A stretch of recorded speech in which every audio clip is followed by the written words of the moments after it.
Amém? Pois bem,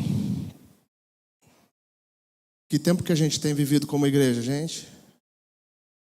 Boas notícias. O que é boas notícias? O quê? É um momento que a gente sai como igreja para a gente ministrar o coração das pessoas, falar a respeito do Evangelho, certo? Esse é o Boas Notícias. Todo mês de agosto, a igreja é estimulada a se direcionar a lares, as pessoas a quem elas oraram, a quem o Senhor destinou, e falar a respeito dessa boa notícia, que é Cristo Jesus, certo? Então, esse mês de julho, a gente tem passado por um tempo de preparação em relação a esse tempo que a gente vai viver no mês de agosto. Então, as duas primeiras palavras do mês foram despertando o solo em oração, pastor Diego, e a segunda é semeando conexões através de atitudes do pastor Diego também. Hoje, a gente vai falar a respeito de aproximando-se intencionalmente, né? Então, essa é uma semana que você vai ter um momento em particular com a pessoa, que você vai estreitar um relacionamento, que você vai preparar o ambiente. Enfim, é o tempo de você ter um olho no olho, um tempo próximo. Beleza, gente? Só que antes de eu entrar propriamente na palavra, eu queria fazer algumas considerações. Não era para botar o tema ainda. Mas tá bom, pode deixar. Eu sou um cara bem observador. A todo tempo eu estou observando a igreja, né? Então, dentro dessas duas palavras a respeito do Boas Notícias, eu percebi algumas coisas, né? Também, dentro dessas semanas, a gente fez algumas visitas em células que eu e a Nicole a gente supervisiona. E eu também tenho uma célula. Então, eu percebi, assim, algum contexto de resistência na questão dos Boas Notícias, né? Uma aceitação por grande parte boa, mas assim uma desconexão em uma grande parte da igreja, uma aceitação um pouco menor. Talvez porque esse contexto de ir, né, de sair da sua zona de conforto, ele não faz muito sentido para aquilo que você entende como o Evangelho de Cristo Jesus. Então, hoje eu entendo que a gente vai precisar aprofundar a real importância, o que realmente significa esse tempo, para que esse momento que você se aproxime não seja um momento de cumprir uma formalidade. Tudo que é feito sem integridade e sem inteireza de coração, ele se torna apenas uma sombra daquilo que realmente seria, né? Você cumpre uma formalidade porque foi instituído para você ir numa casa, mas você não sabe nem o porquê você está lá. Você não sabe, talvez, o que significa esse contexto de você ir levar a boa notícia de Cristo, aquilo que realmente simboliza. Então, hoje a gente vai tentar aprofundar isso. E o tema da nossa mensagem é o Homem-Luz. Repita comigo, Homem-Luz. Glória a Deus por isso. A palavra está lá em Provérbios 24, versos 11 e 12. Pode pôr a palavra, por gentileza? Se vocês quiserem, quem tiver com Bíblia aí, gente, eu vou dar um tempinho para você acompanhar. Como eu gosto da Bíblia física, né, de acompanhar, porque eu gosto de fazer algumas anotações. Então, você pode ir, ficar à vontade.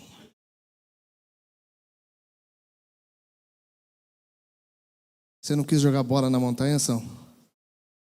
Não tinha um campinho lá? Não, Fernando? Não falou nada de bola? Ele ficou um final de semana sem futebol. Glória a Deus, hein? Faltou? Faltou, São? Ô, louco. Por isso que eu não vou, por causa do joelho. Eu sei, você falou. Isso aí vai dar um argumento bom para mim, né? Amém, gente? Olha o que a palavra de Deus vai nos dizer lá no livro de Provérbios, o capítulo 24, os versos 11 e 12. Liberta os que estão sendo conduzidos à morte e salva os que são arrastados ao suplício. Porquanto, ainda que alegares, eis que não sabíamos o que ocorria. Aquele que investiga todos os corações não perceberia a verdade? Não saberia aquele que preserva a sua vida? Não retribuirá ele a cada um segundo a sua atitude? Então, aqui é uma ordenança muito grande de libertar aqueles que estão sendo conduzidos ao quê, gente? À morte, né? liberta os que estão sendo conduzidos à morte, salva os que são arrastados ao suplício.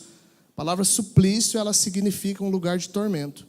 Então, hoje, a sociedade, existe um grande contingente de pessoas que estão sendo arrastadas à morte. Vocês entendem dessa forma? Vocês conseguem perceber na sociedade uma grande leva de pessoas sendo arrastadas à morte, gente? É visível, né? Você sai aqui na porta para fora, você percebe como o mundo carece de Cristo Jesus, da boa notícia do Evangelho, de trazer um significado de vida. E aí, existe uma ordem muito clara a respeito de que homens como eu e você, mulheres, eles têm essa prerrogativa de libertar aqueles que estão sendo conduzidos à morte. Então, hoje, para a gente ilustrar isso, eu falei de manhã que eu fui inspirado pela pastora Esther, né? Que ela é toda lúdica e tal. Hoje eu vou fazer uma bagunça santa aqui e eu vou tentar ilustrar isso de forma bem clara. Eu preciso de 2 voluntários, mas eu já escolhi os voluntários. Andinho e Dieguinho. Faz favor, venham aqui à frente, não fique vermelho, Andinho. Eu sei que você tem um pouco de vergonha. O Dieguinho já está mais descolado. É Corinthians, ó. Eu já é mais...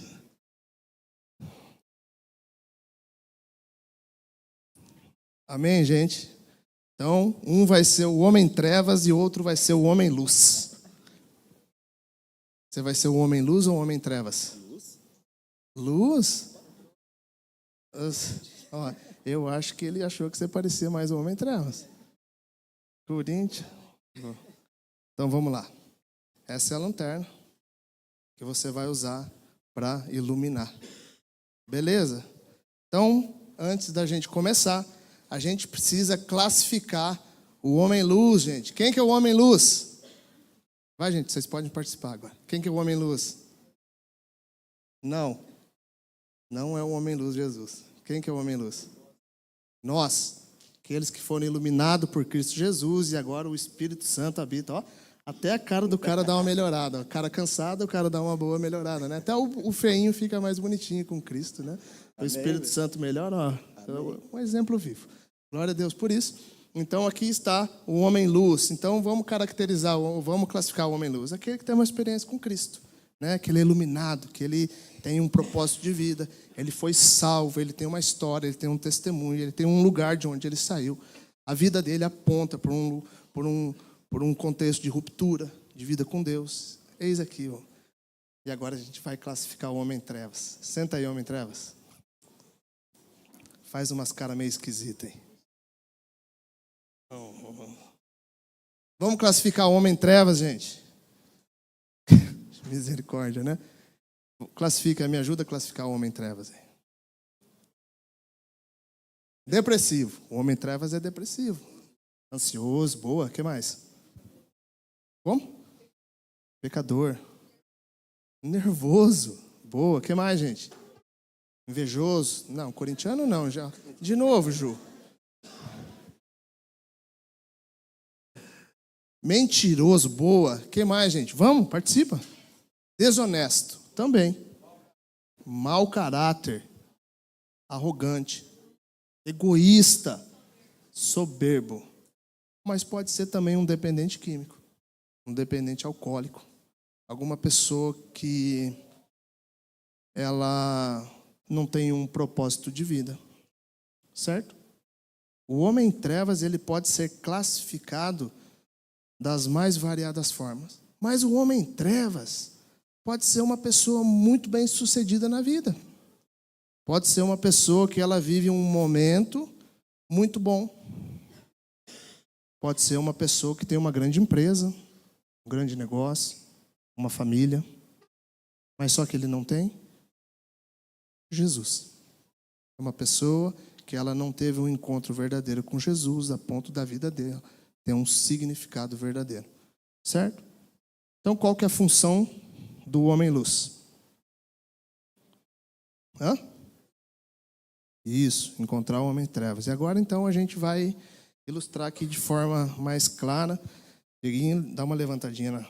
Não? Pode ficar assim, dá uma olhada. Fazer uma cara aí de meio doente, de meio baleado. Vamos lá. E agora, liga a luz. O japonês tentou me boicotar hoje de manhã com a lanterna que não funcionava, mas agora está funcionando. Vamos lá, então agora a gente vai ilustrar isso aí. Lá vem o homem luz. Vai, homem luz, vai. A lanterna para todo lado, vai iluminando. Ô, Raul, você pediu. Boa. Vai lá. Vamos detectando, ó. Olha os homens luz aqui, ó. Tudo homem luz. Fala, ó, quanto homem luz, ó. Tanta gente bonita. Um ou outro só que não. Então, vamos lá. Opa, aponta. Ixi, detectamos o homem trevas. Capturamos o homem trevas. Então, existe 2 tipos de olhar do homem luz para o homem trevas. Pode passar, gente. Não, pode passar. Pode passar. Boa. Existem 2 tipos de olhares para o homem trevas. Qual que é o primeiro olhar? Então, esse aqui é o homem luz, né? Estão acompanhando? Ali é o homem trevas. Então, o homem luz, ele olhou para o homem trevas e ele teve misericórdia. O que é o misericórdia? É um sentimento de dor e solidariedade com relação a alguém que sofre uma tragédia pessoal, que caiu em desgraça. Ele tem compaixão, piedade. Ele não se conforma com a situação ao qual esse homem trevas vive. Então, o homem luz dá um passo em direção ao homem trevas, pega o homem trevas pela mão, estabelece, né, um relacionamento de justiça, né? Agora existe uma demanda em relação ao homem trevas. Vai ter que cuidar, vai ter que aconselhar, vai ter que apontar para um caminho. Vai dar trabalho? Vai dar trabalho. Mas a recompensa, ela é real, né? Uma vida que sai das trevas e passa para a maravilhosa luz, que encontra a verdadeira vida. Então esse é o olhar que se espera de um homem e de uma mulher de Deus quando ele se depara com uma condição de trevas. Eu e você, gente, tá? A gente está ilustrando um anjinho aqui, mas isso é uma responsabilidade minha e tua. Certo, gente? Vocês entendem essa responsabilidade? Amém mesmo? Mas então, por que a receptividade então do Boas Notícias ela é mais ou menos? Talvez a gente não entenda isso de forma bem clara. Então, aqui é o plano original do Senhor. O homem luz iluminou o homem trevas, puxou pela mão, viu a demanda que necessitava e ele se colocou para cuidar do homem trevas. E o homem trevas, ele veio para a sua maravilhosa luz. Aplauda o Senhor pelo... Onde vocês vão? Volta aqui. Homem trevas, vai para o teu lugar e vem para o teu lugar aqui, homem luz. Estão loucos para fugir de mim. Esse é um modelo funcional, gente? Um modelo que está alinhado ao coração de Deus? Eu creio que sim, né? Contexto de libertação. Esse é um contexto de libertação. Mas agora existe um segundo tipo de olhar. E a gente vai trabalhar esse segundo tipo de olhar. Amém? Vamos lá. Vai, homem luz. Vamos. Vai com a lanterna. Isso. Vai lá. Olha lá. Estamos iluminando. Dá oi para os homens luz aí. Oi. Opa. Identificamos o homem trevas. Só que existe uma demanda muito grande no homem trevas. O homem trevas, para você se colocar, para você libertá-lo, existe uma demanda muito grande. Você vai ter que se dispor de recurso, do seu tempo, você vai ter que aconselhar, você vai ter que trazer para perto. Então, isso vai ter que te trazer uma demanda grande. Então, o segundo olhar é um olhar de indiferença, né? Das pessoas que falam, eu não tenho nada a ver com isso. Aonde que é ilustrado isso na Bíblia, gente? Né? Aonde tem uma realidade dessa, de um homem caído à beira do caminho e passam os homens-luz por ele e eles não conseguem se sensibilizar com esse contexto? Aonde? Parábola do bom samaritano. Quem já leu a parábola do bom samaritano? Né? Diz que no caminho entre Jerusalém e Jericó, um homem foi assaltado, espancado e ficou à beira do caminho. Certo? E aí, lá no verso 31, a parte B, vai dizer que um sacerdote, quem que era o sacerdote naquela época? Era um homem responsável pela liturgia do templo. Era um homem consagrado ao serviço, à prestação de serviço a Deus. E aí ele vê o homem trevas e ele Lá na parte, no 31b, vai falar assim, ó, assim que o viu, ele passou pelo outro lado.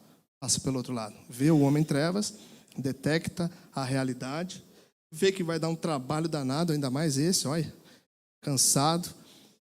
Vai dar muito trabalho, e aí você passa falando, não, Deus me livre, vou vazar. Vaza.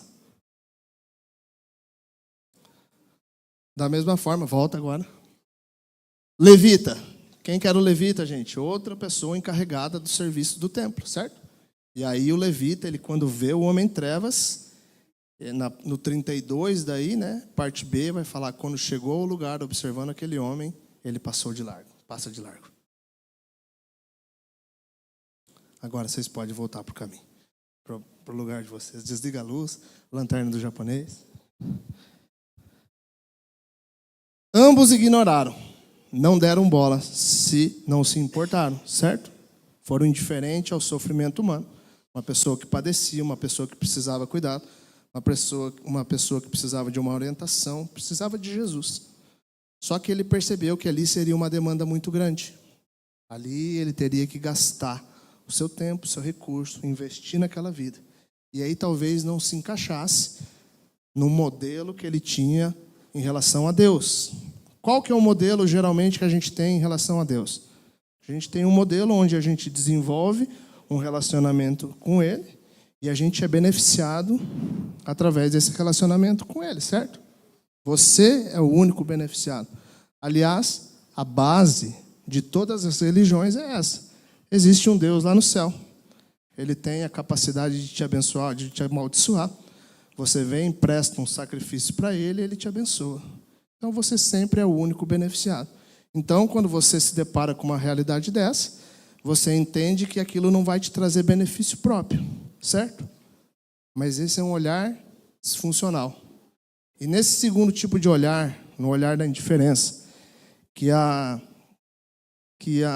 condição de miséria absoluta de uma pessoa à minha volta não me incomoda, ele vai detectar um gravíssimo problema dentro do nosso coração, gente. E eu queria que vocês passassem. Vocês têm ideia de que é esse grave problema, gente? Vocês podem opinar e está liberado.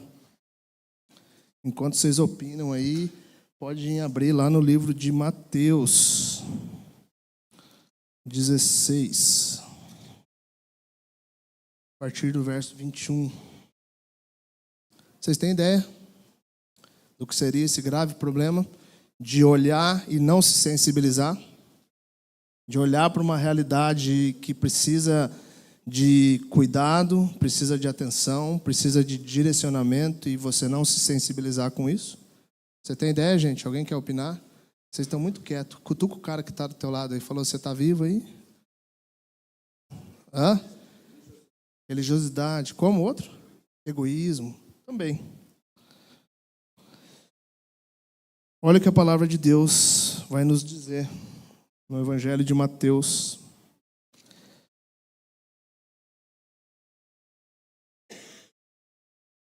Mateus 16. A partir do verso 21. A partir daquele momento, Jesus começou a explicar a seus discípulos que era necessário que ele fosse para Jerusalém e sofresse muitas injustiças nas mãos dos anciãos, dos chefes dos sacerdotes e dos escribas, para então ser morto. Fala, ser morto. E ressuscitar ao terceiro dia. Pedro, porém, chamando à parte, começou a admoestá-lo, dizendo, Deus seja gracioso contigo, Senhor. De modo algum, isso jamais te acontecerá. E virando-se Jesus, respondeu a Pedro, para trás de mim, Satanás. Tu é uma pedra de tropeço, uma cilada para mim, pois a tua atitude não reflete a Deus, mas sim os homens. Agora eu quero que vocês prestem minha atenção. Então Jesus declarou aos seus discípulos, se alguém deseja seguir-me, negue-se a si mesmo. Tome a sua cruz e me acompanhe. Porquanto, quem quiser salvar a sua vida, a perderá. Mas quem perder a sua vida por minha causa, encontrará a verdadeira vida. Amém? Se vocês lerem um pouquinho o que antecede essa passagem, Pedro tinha acabado de revelar a identidade do Messias, do Cristo. Certo, gente? Vocês acompanham aqui? Antes, um pouco aqui, no verso 16 do mesmo capítulo do livro de Mateus, Pedro tinha acabado de revelar a identidade do Cristo. E na continuação, ele, não compreendendo esse contexto, essa necessidade que precisaria morrer para si mesmo, ele tenta fazer com que Jesus fosse gracioso consigo mesmo. Ou seja, qual que é o nosso grande problema então, gente? Quando a gente enxerga uma realidade dessa e a gente não consegue se sensibilizar, é que a gente não morreu para nós mesmos. A gente não negou a si mesmo ainda. Infelizmente, gente, isso é uma grande realidade dentro das igrejas. Tudo que a gente faz para Deus é na perspectiva de ser beneficiado. E hoje a gente tem um resultado, eu creio que o pouco resultado que a gente tem hoje é devido a esse contexto de não negar-se a si mesmo.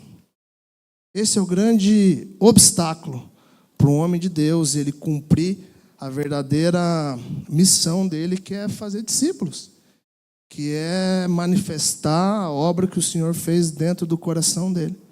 Por quê? Porque ele vai começar a trazer perguntas à sua consciência do tipo, poxa, mas se eu for próximo desse cara, o que eu ganho com isso? Então, isso resume muito bem. Talvez hoje a nossa oração no final do culto vai ser, Pai, em nome de Jesus, que o Senhor possa me matar nessa noite. Vocês já ouviram a oração do Cláudio Duarte, gente, do divórcio? Quem já ouviu? Pai, mata eu, né? Pai, mata ele. Ele quer se divorciar, mata ele. Talvez essa vai ser a minha e a tua oração. Pai, em nome de Jesus, me mata para mim mesmo, para que eu possa encontrar a verdadeira vida. Quem aqui quer encontrar a verdadeira vida? Mas a grande pergunta é, você negou a si mesmo? Você morreu para você mesmo? Você entrou nesse ambiente onde pouco importa aquilo que você deseja, aquilo que você anseia, para que o reino de Deus seja estabelecido através da tua vida? Essa é uma pergunta que a gente tem que se fazer. Porque se eu e você, a gente não morreu para nós mesmos, a gente não negou a si mesmo, a gente vai continuar se relacionando com Deus na perspectiva de ganho, na perspectiva de recompensa. Isso é paganismo, gente. Isso a gente foi doutrinado dentro de um contexto de paganismo que a gente era inserido quando a gente não tinha os nossos olhos abertos para essa realidade que há em Cristo Jesus. Você precisa morrer, gente. A misericórdia, que é o primeiro tipo de olhar, ele é um atributo do Espírito. E só as pessoas que nasceram de novo, elas têm a capacidade de ter a misericórdia. Pessoa que não nasceu de novo, que não teve a experiência de ruptura, o novo nascimento, ele não vai conseguir sentir misericórdia, porque ele tem um objetivo, e cuidar de pessoas não se encaixa no objetivo que ele tem. Nos meus primeiros anos, gente, quando eu comecei a caminhar com o Senhor, eu desenvolvi uma ministração. Ela tem como base o diálogo de Nicodemos com Jesus, lá em João 3. Conhece a palavra de Deus em João 3? Nicodemos? Quando Nicodemos chega diante do Senhor e fala, mestre, ninguém pode fazer o que faz sem que ele esteja alinhado, ou seja, que ele venha do Senhor. E aí Jesus traz a proposta do novo nascimento, né? E aí eu desenvolvi uma ministração com base nessa palavra, e eu falei que tinha como a gente caracterizar, né? Tinha algumas características que seriam naturais da pessoa que tinha tido um encontro com Deus. Qual que são as características, gente? Fala aí para mim. Qual? Amor, boa. O que mais? Como? Caridade, transformação, certo? A transformação ela está dentro de um padrão comportamental. Então, o que eu desenvolvi? Eu dizia para as pessoas que quando as pessoas elas tinham um encontro verdadeiro com Cristo, algumas evidências passariam a ser muito claras. E eu sempre resumia, eu sempre trazia como um padrão comportamental. Aquela pessoa ela tinha um comportamento e ela desenvolveu um outro tipo de comportamento. Ela desenvolveu algumas virtudes, algumas características. Só que esses meus argumentos, com o passar do tempo, eles foram perdendo força. Por quê, gente? Você pode ser bom ter um bom comportamento com um interesse próprio. Você pode ter um bom comportamento para ser aceito dentro de um ambiente religioso. Sim ou não? Pode ter, gente.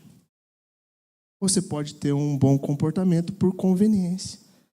A gente sempre desenvolve essa questão de ser aceito. Então você observa o que precisa fazer para entrar numa igreja evangélica e ser aceito, e aí você começa a reproduzir padrões. Mas você não teve a natureza recriada. Você tem bom comportamento, mas você não foi nascido de novo.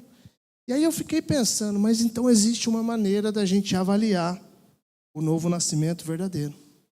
As pessoas que elas entraram e acessaram esse lugar de revestimento do Senhor, onde eles acessaram essa realidade espiritual. E aí eu cheguei à conclusão que a principal característica que a pessoa desenvolve quando ela tem um encontro verdadeiro com Jesus é que ela morre para ela mesma. Ela entende que o relacionamento com Deus, o relacionamento dela com Deus, não é ela mais o grande beneficiado. É o outro. Morreu para ele mesmo. Pode passar, gente. Negar a si mesmo significa renunciar o ego e as vontades próprias para colocar a vontade de Deus acima de tudo em nossas vidas. É um chamado de Jesus para viver de forma altruísta, colocando os valores de Deus, do reino de Deus, à frente dos nossos interesses. Abnegação. Ato caracterizado pela superação do egoísmo, desprezo ou sacrifício dos próprios interesses para atender ou satisfazer os desejos, as necessidades alheias. Faltou uma palavra ali. Eu falei hoje de manhã que foi a Nicole que fez os slides, por isso, né? E aí o pastor mandou uma mensagem me cornetando. Mas glória a Deus. Vocês entenderam, gente, o que significa negar a si mesmo? É você entender que tudo não se resume mais a você. Você para de se relacionar com Deus na perspectiva de acréscimo.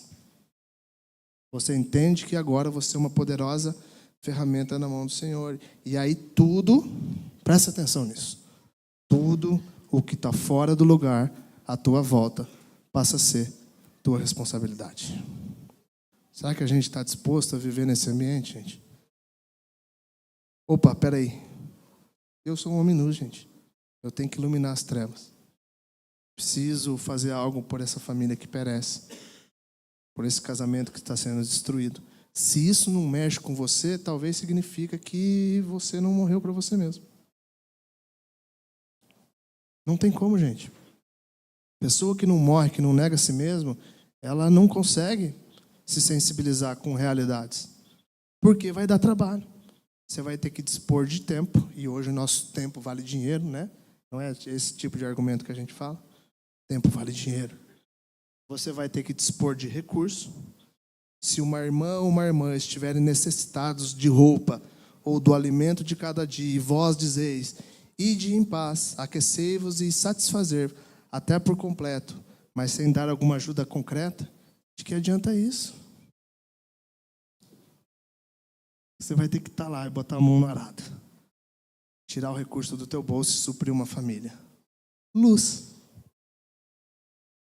Luz, gente. Você é luz. Se você não entendeu isso, talvez por isso que a gente fique meio assim com um tempo como esse de sair. Você pode... Pessoa que não morre para si mesmo, ela vai olhar um momento do Boa Notícia e ele vai falar, que saco isso aí, hein? O povo inventa. Por quê, gente? Porque você vai entrar num monte de realidade disfuncional. Talvez você vai entrar ali numa família que está precisando de cuidado.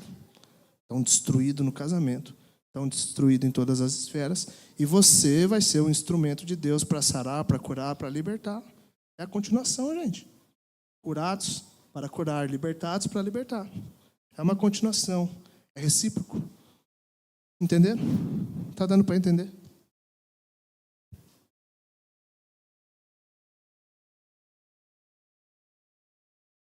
Só que existe uma grande consequência, algumas consequências na nossa vida, quando a gente não morre para nós mesmos. E eu queria passar.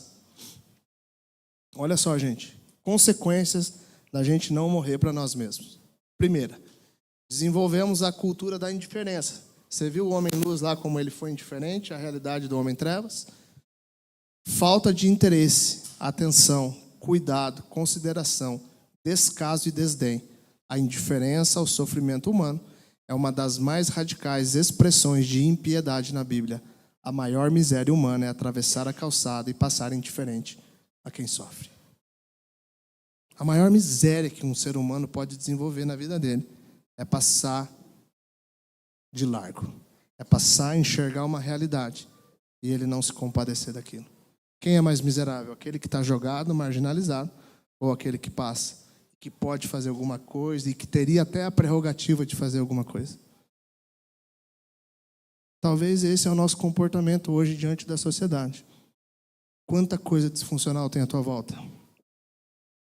Quem aqui identifica alguma coisa disfuncional à sua volta? Eu identifico bastante coisa, gente. E a pergunta é, você se colocou para sanar alguma coisa que está disfuncional à tua volta? O Senhor te usa de alguma forma na vida do outro? Esses dias atrás eu tive uma má experiência. Trocando ideia com um amigo meu, ele falou, cara, eu ajudo muitas pessoas. Eu falei, fantástico, né? Achei que ele ia me falar que tinha um projeto, uma assistência, ou que ele tinha um grupo de evangelismo, alguma coisa. Eu mando vídeos motivacionais toda manhã. Quase que eu olhei para ele e falei, grande coisa. Pode continuar mandando, gente. Não tem problema nenhum de você mandar um vídeo motivacional. Bênção.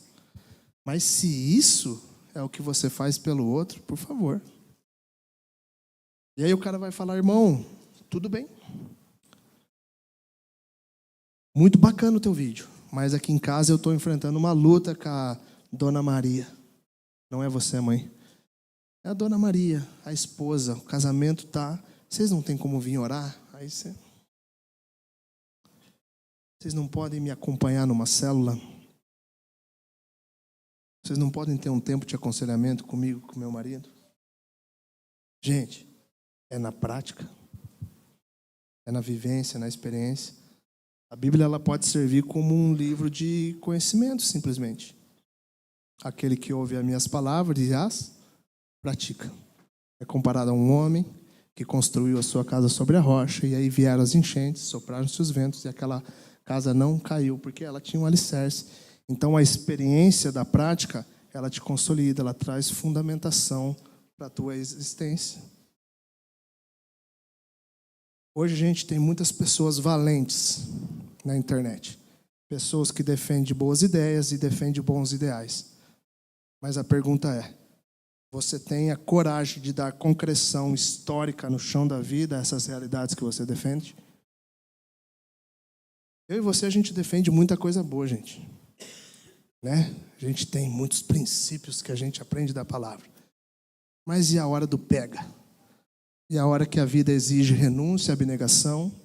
A hora que a vida exige que você abra a mão do teu conforto, do teu bem-estar, do teu recurso, que hoje é o que a gente mais valoriza?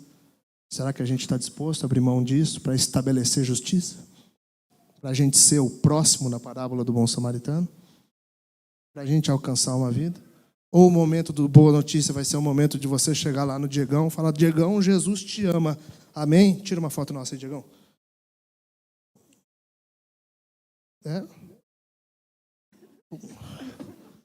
Posta no Instagram e fala, ó, partiu Boas Notícias. E aí você posta no Instagram e fala, cara, que cara é uma bênção, né?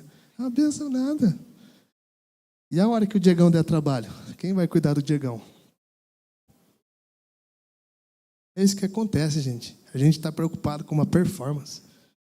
A gente está preocupado com aquilo que as pessoas vão ver. Vocês vão tirar fotinho nos Boas Notícias, gente. Nossa, será que vai sair a minha? A pergunta é, você está preparado para consolidar essa pessoa, para cuidar dessa pessoa, para suprir essa pessoa naquilo que aquela pessoa precisar?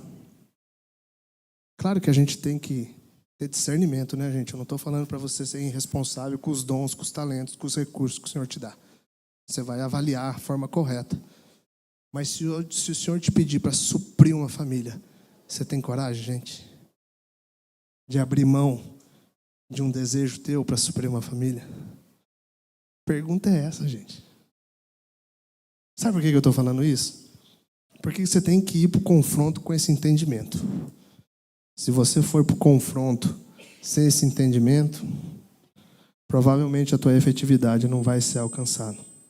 Você não vai conseguir consolidar ninguém, mas você vai participar. Você vai estar lá junto. Amém? Indiferença. Pode passar a segunda consequência. Isso aí foi escrito um pouco errado, tá? Enxergamos um momento como esse dos Boas Notícias como simplesmente um ato de um momento, agosto, e não como uma atitude permanente do nosso coração. Ou seja, gente, o Boas Notícias, ele é uma realidade contínua. Esses dias atrás eu estava fazendo um devocional e aí eu li algumas coisas. Aliás, eu vi uma ministração. E aí o cara dizia que a gente criou o ministério de evangelismo para fazer aquilo que era por natureza nosso, certo? O homem-luz, por natureza, ele deveria iluminar. E aí ele cria um ministério, ele estabelece um ministério para se eximir da responsabilidade que era natural dele. Então, meu filho, a responsabilidade de ser luz é minha e sua. A gente não precisa criar nada.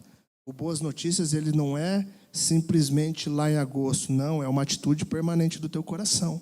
A partir do momento que você vê uma realidade que precisa ser alcançada, que precisa de Jesus, você vai ter que se colocar em direção a ela.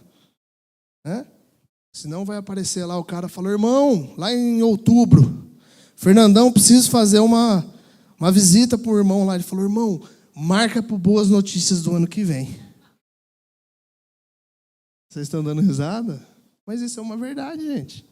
Porque a gente acha que o Boas Notícias é simplesmente um ato de um momento, mas não uma atitude permanente do nosso coração. E ela é uma atitude permanente do nosso coração, ela tem que ser nossa.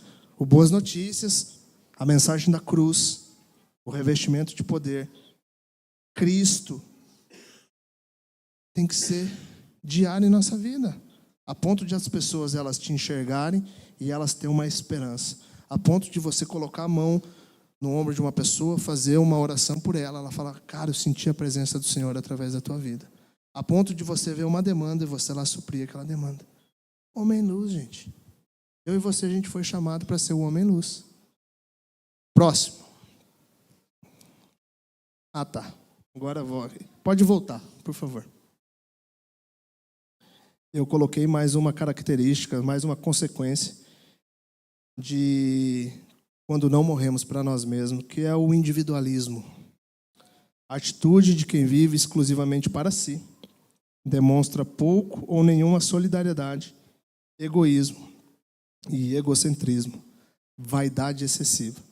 Então, quando você não morre para você mesmo, ou não nasce para a realidade espiritual, naturalmente você começa a desenvolver um contexto de individualismo. Você não presta atenção a tudo que está fora do lugar diante de você. Certo, gente? Pessoa que não morreu para si mesma, ela é individualista, sim ou não? Demais. E agora a pergunta recorrente dele é o que eu ganho com isso? Talvez essa seja a nossa pergunta. Tempos atrás, há uns 2 anos atrás, 1 ano e meio atrás, a gente foi conversar com um menino que nos ajuda, que era da nossa cela, até não está mais. A gente falou, irmão, você podia ajudar nós lá no estacionamento, né? Ele olhou para mim assim, bem convicto, falou, irmão, o que eu vou ganhar com isso? Eu falei, você não vai ganhar nada, quem vai ganhar é o outro. Né? Mas ele não entendeu e mesmo assim ele não quis nos ajudar. Isso não é uma indireta, não, gente. Vocês não precisam ajudar no estacionamento, não. Mas se quiser, pode ajudar. Brincadeira. Vocês estão entendendo, gente? Pessoa que é individualista, que se relaciona com Deus, ele sendo o único beneficiado, ele não consegue enxergar no outro uma possibilidade de justiça. Tudo que ele faz e que ele não é beneficiado, não se enquadra naquilo que ele construiu em relação a Deus. Hoje, muitos de nós, a gente tem um entendimento disfuncional de quem é Deus e a gente precisa ressignificar isso aí dentro do nosso coração.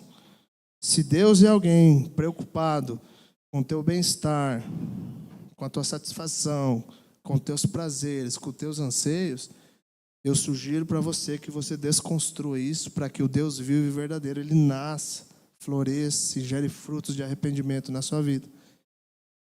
E a partir de então, todo o entorno, todo o ambiente, ele possa ser beneficiado com a tua vida. Tua vida externa aquilo que foi feito interiormente. A obra que tem sido feita interiormente, ela brota através de atitudes e todo o ambiente onde você está inserido, ele é beneficiado. Através de atitudes, gente. Se é aquele cara que sempre tem uma palavra de conforto, uma palavra de direcionamento, aquele cara que vai botar a mão no ombro e vai falar, vamos orar, vamos perseverar, aquele cara que vai suprir, aquele cara que vai gastar o teu tempo. É isso que o Senhor espera da nossa vida. É isso que o Senhor espera do homem luz. Eu e você, homens luz. Eu queria já chamando o louvor para vir aqui. Pode passar, gente. Então, o que o Senhor espera de nós, gente? O que Deus deseja como expressão de honra a Ele é o cuidado da vida humana, por meio de relações de amor e de justiça. Essa é uma das formas de expressar o amor por Ele. Então, hoje, o que o Senhor espera de nós é que quando surja uma possibilidade, como surgiu aqui no teatro improvisado, uma demanda dessa, você se coloque em direção e qualifique aquela relação com uma relação de amor e de justiça. Será que a gente está preparado, gente, como igreja? Será que a gente morreu para nós mesmos? Será que os nossos interesses, será que o controle ainda não é o que nos move, o que nos mexe? Será que a gente está... A gente canta muitas canções aqui, uma delas é aquela do Drops, né? E eu não sou mais meu. Se você não é de quem, se você não é seu, você é de quem? E se você é desse quem que você diz que você é, por que você não faz aquilo que ele quer? Ou seja, você é seu. Talvez hoje a gente tenha que cantar, Pai, hoje ainda eu sou meu. A menos que você queira sair dessa noite morto e ressuscitado por aquela porta. Talvez a hora que a gente se colocar nesse momento de oração, você pode falar, Pai, em nome de Jesus, até agora, até hoje, o único beneficiado do meu relacionamento com Deus era eu mesmo. E a partir desse momento eu entendi que eu preciso morrer para que o Senhor nasça verdadeiramente no meu coração e tudo aquilo que está disfuncional à minha volta passe a ser minha responsabilidade e eu me coloque como um agente, como um homem de Deus, criado para ser imagem e semelhança do Senhor.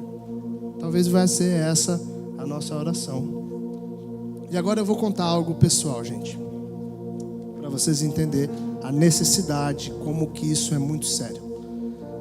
No ano de 2012, eu era um homem em trevas. Aquela figura que estava jogada, marginalizada. Eu vivia um contexto de drogadição. Eu era um dependente químico. Estava mergulhado no tráfico de drogas. Meu relacionamento com a minha esposa, ele estava arruinado. Nos 2 anos que se antecederam, a gente passou por 2 separações diretas. Relacionamento com meus filhos destruído, 2 crianças criadas num ambiente de drogas, de perversão, de todas as espécies. Um caos. A minha mãe que está aqui hoje, ela fazia parte de uma igreja, gente. Cadê minha mãe? Minha mãe saiu. Minha mãe fazia parte de uma igreja. Várias pessoas dessa igreja, elas sabiam da nossa realidade. Só que era uma demanda muito grande, gente. Ali para você se colocar em direção, ia dar um trabalho muito grande. A Nicole até falou hoje, e deu, gente. Deu trabalho, gente. Viu? Deixa eu falar para vocês. Dá trabalho, gente. Você recuperar uma pessoa, apontar para um caminho, trazer ela para Cristo verdadeiramente, dá trabalho.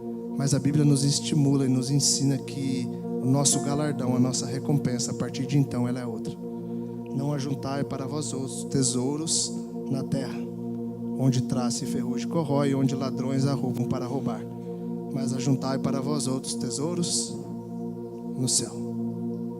Então os tesouros que você vai juntar no céu é as pessoas que você trazer diante do Pai verdadeiramente. Então eu tinha uma realidade muito caótica na minha vida. E aí no ano de 2012, até minha sogra veio hoje aqui, gente. A gente voltando da segunda separação, eu e minha esposa. A minha sogra, de cara com a realidade que eu vivia, ela falou que não queria saber mais da Nicole dentro da casa dela. E ela foi e falou, ó, se vira. Saiu Lucas, Lara e Nicole e foram para lá na casa da minha mãe. A minha mãe só tinha um quarto disponível. O quarto era do tamanho de onde está o Fernando ali, quadradinho, cabia uma cama de solteiro e um colchãozinho no chão. E aí, lá estávamos eu, a Nicole, o Lucas e a Lara, destruído. E mesmo assim, a minha mãe numa igreja evangélica. Várias pessoas dessa igreja sabiam da realidade. E aí, no final do ano de 2012, tinha um almoço da igreja. E naquela época, a gente vivia uma situação financeira, a ponto da gente não ter o que comer, gente. E aí, a minha mãe falou, vamos no almoço da igreja. Eu falei, igreja? Tinha um preconceito muito grande com a igreja. E aí, eu fui para a igreja. Só que dentro desse almoço da igreja tinha por volta de 40 a 50 homens-luz. E esses homens-luz, eles passavam a todo tempo diante de uma família em trevas. Passavam, olhavam, opa, e por quê, gente? Sabiam da realidade. Sabiam que ali o buraco era mais embaixo, que ia demandar um tempo, ia demandar um processo de libertação muito grande. E talvez não tivessem dispostos a... E eu não culpo, tá, gente? Eu não estou me vitimizando. É para vocês entenderem a seriedade desse momento. Isso aqui não é uma vitimização. Quando foi em determinado momento, já mais perto do final, chegou um homem-luz diante de nós e falou, eu preciso falar com você. E eu falei, cara, é um cara forte, morenão. Eu falei, cara, será que eu vendi droga para esse cara? E esse cara veio me cobrar alguma coisa, né? Pensei alguma coisa do tipo. Ele falou, cara, preciso falar com você. Eu falei, pode falar, maluco. Ele falou, vamos lá atrás da casa. E a gente foi para trás da casa, eu e a Nicole. E eu sempre fui muito durão, gente. Nessa época eu estava envolvido com tráfico de drogas e eu fazia as cobranças do tráfico. Então eu era um cara que eu tentava me impor com 1 metro de altura através da força física. É verdade, gente. Parece que não, mas eu tentava me impor, né? Então eu era muito durão. E aí eu não chorava de jeito nenhum. E eu fui para trás da casa com esse cara.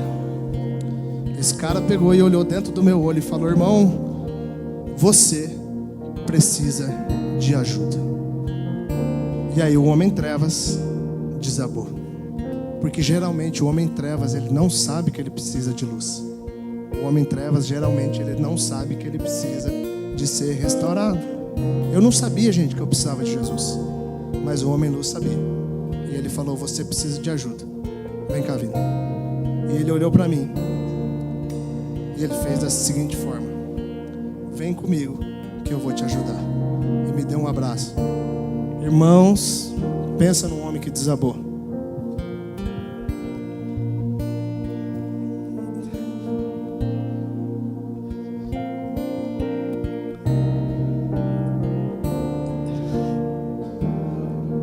Foi um momento que o Senhor me resgatou e me chamou. Só que existia uma demanda muito grande.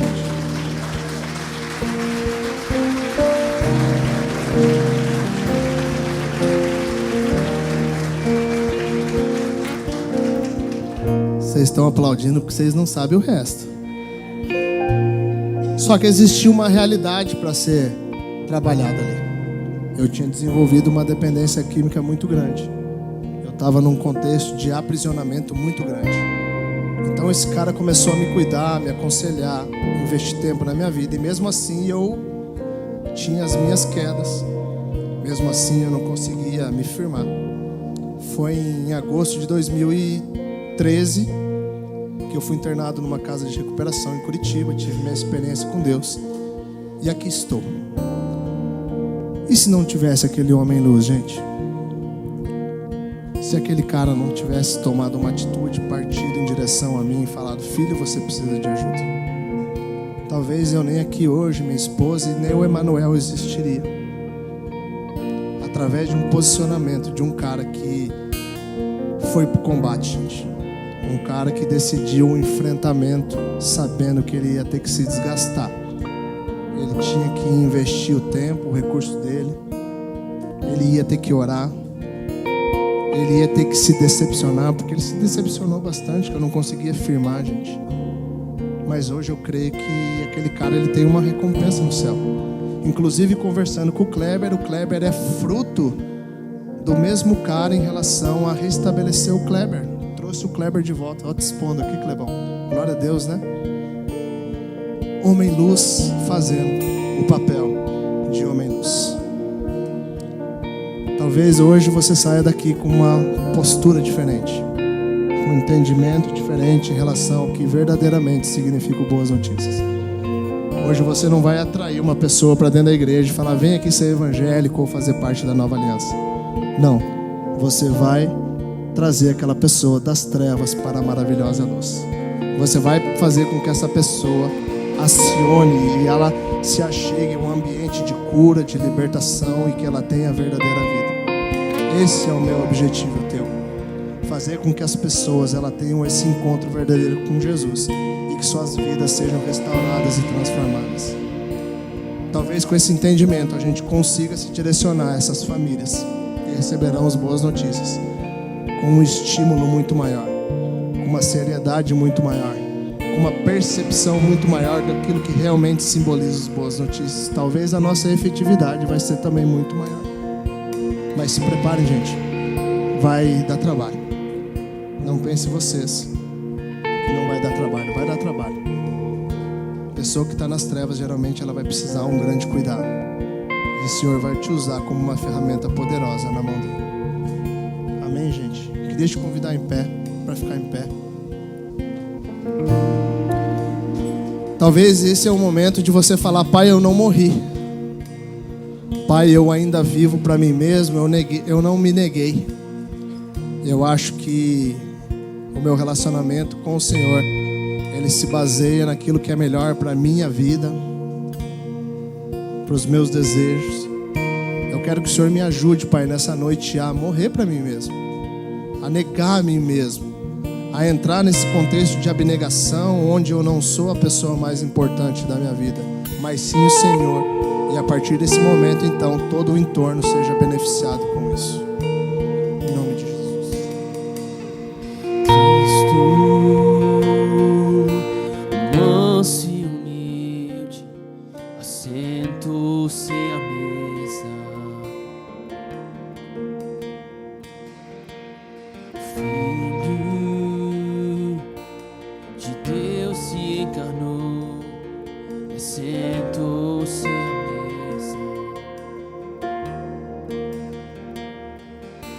Ele parte o pão, ele serve o vinho, nos deu plena comunhão.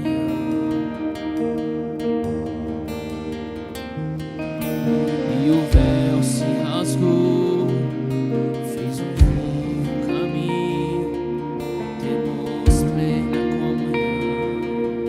Ele parte o pão, e ele parte o pão, e ele serve o vinho, nos deu plena comunhão.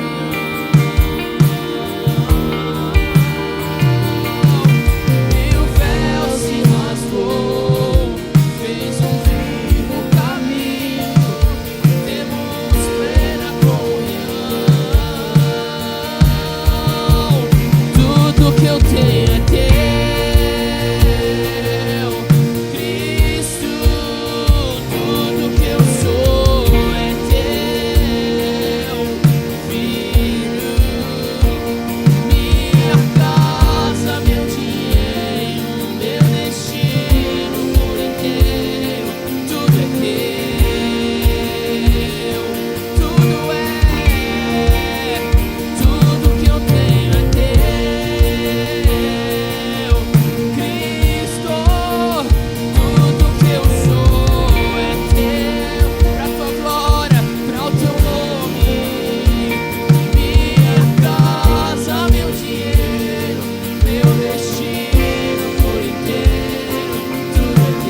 Mateus capítulo 5, verso 14, diz da seguinte forma: Vós sois a luz do mundo. Uma cidade edificada sobre um monte não pode ser escondida. Você é a luz do mundo. Você não pode se esconder, gente. Não se esconda mais das tuas responsabilidades como homem e mulher de Deus, que tem um testemunho, que apontam para uma transformação produzida pelo Espírito Santo. Assim como ocorreu com Pedro, depois da negação de Jesus, Jesus restaura ele. Então hoje eu queria fazer algumas perguntas. Igreja do Senhor, vocês me amam?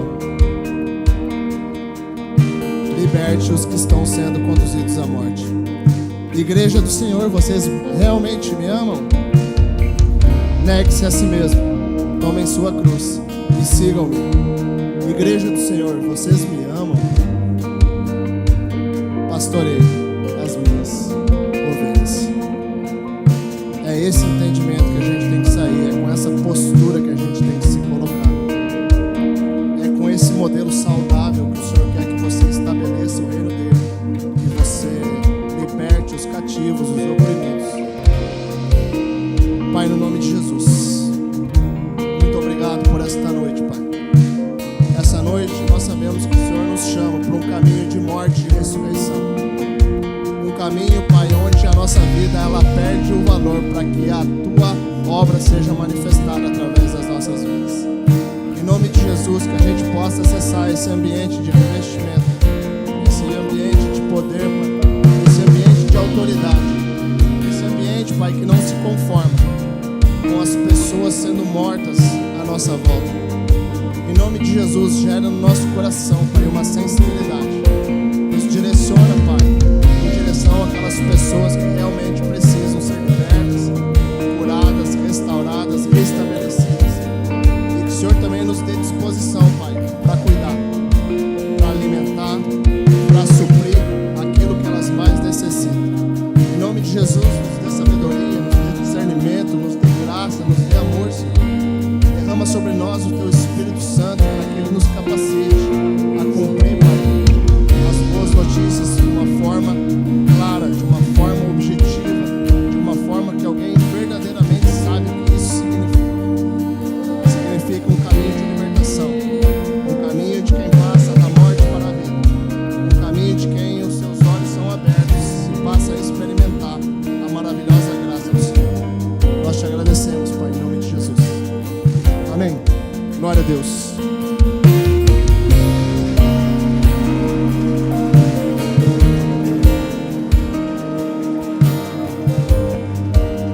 Deus te abençoe, que você tenha uma excelente semana em nome de Jesus.